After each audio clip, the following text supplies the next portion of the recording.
12 હાથનું ચીવડું અને 13 હાથનું બી, એટલે કે 1 ફૂટે 12 ઇંચનો ફરક પડ્યો. દોસ્તો, ગુજરાત રાજ્યની સરકારે છેલ્લા 3 વર્ષમાં ગરીબોને આપવા માટે જે ઘઉં ખરીદ્યા એ ખરીદીની કિંમત છે 5 કરોડ. 5 કરોડ રૂપિયાના ઘઉં ખરીદ્યા.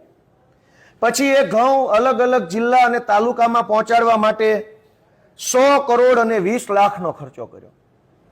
હવે તાલુકા જિલ્લામાં જે ઘઉં પહોંચી ગયા એ ઘઉં ગરીબ ગ્રાહકો સુધી પહોંચાડવા માટે 9 કરોડ 71 લાખનો ખર્ચો કર્યો.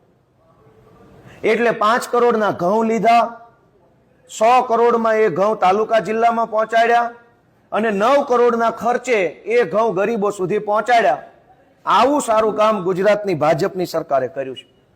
વિચાર કરો કે આ તો સોના કરતા ઘડામણ મોંઘું થઈ ગયું. જો આવી રીતે જ સરકાર કામ કરતી હોય, 5 કરોડના ઘઉં અને એને જથ્થો ટ્રાન્સપોર્ટેશનનો ખર્ચો 100 કરોડ, તો પછી સીધે સીધા રોકડા રૂપિયા જ ગરીબોને આપી દે, તોય ગરીબોને ઘઉં ચોખા બધું જ મફત જેમ આવી જાય.